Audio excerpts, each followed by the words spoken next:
Hello everyone, I'm about Sonic at Telltale Gamer, bringing this and everything Telltale Games, Transformers, and more.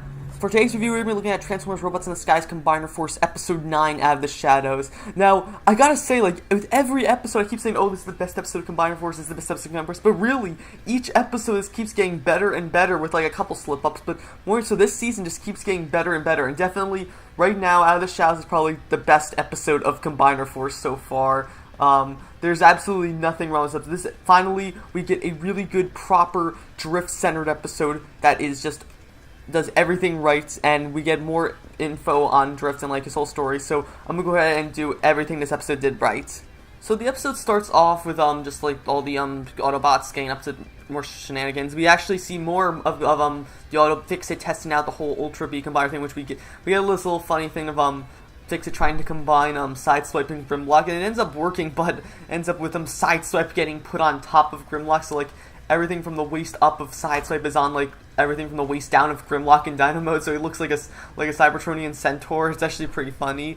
So after that, we get Fix-It tells everyone that a new the Cybertronian ship has been discovered, which Drift instantly recognizes and starts to panic about. But he refuses to tell Bumblebee or anyone else who's on the ship. So anyway, eventually the group they go to the landing site of the ship, and they end up running into a Decepticon named Shadowraker, who looks very similar to Saberhorn. He's got a similar body part to Saberhorn, only that he's gray instead of purple like Saberhorn was. But he also features a similar fighting style like Saberhorn, which he uses two rapiers to fight him. And in this, we actually learned that Shadowraker was Drift's master. Actually, we learned that just for anyone who's fans of the IDW comics will know this.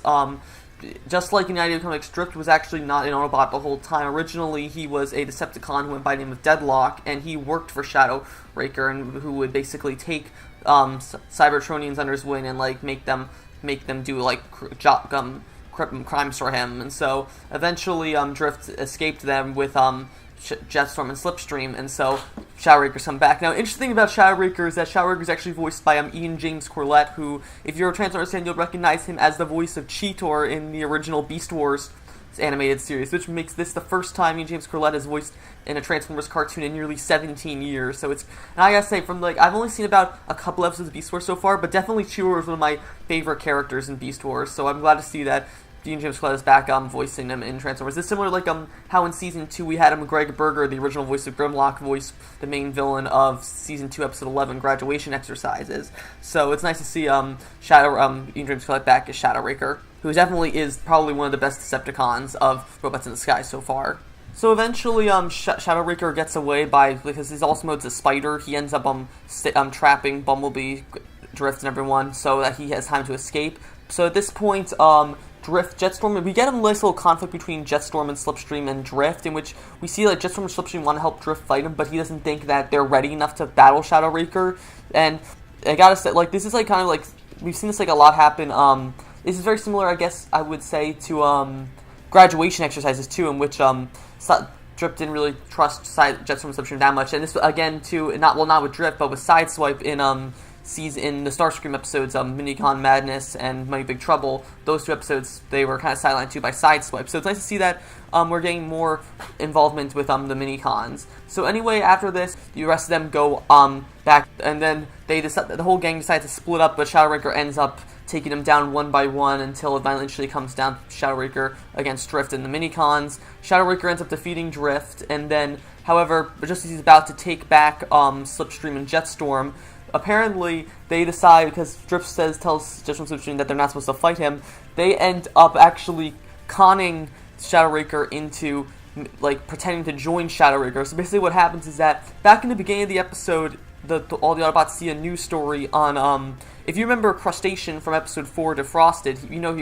he was after his Shanix, which he buried somewhere in the North Pole, and then there was a brief scene at the last 10 seconds of the episode which showed that the Shanix were stored in a little piece of ice that fell into the ocean. So apparently that Shanix cache was picked up by humans and brought to the Crown City Museum. So knowing this, Slipstream pretends to fake betraying Drift and joining Shadowraker by telling Shadowraker the location of the Shanix in the museum. So knowing this, Shadow Raker takes Jetstorm and Slipstream onto his ship, not knowing that they're still tracking their position to drift Bumblebee and the rest of the Autobots.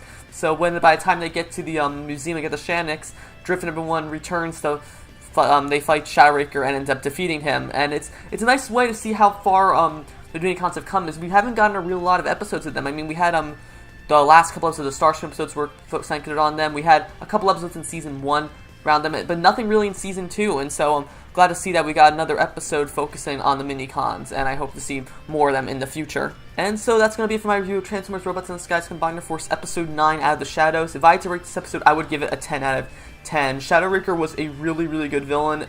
I love seeing the whole IDW Drift story, and with Deadlock being Drift's original persona, and of course more development with Drift and his Minicons was great as always. Plus, we get more and more closer to discovering how the DUT is able to combine into Ultra B. So that's going to be for this episode. I'll be back soon with episode 10, Disordered Personalities. If you like this review, be sure to like, comment, subscribe, and I will see you guys later.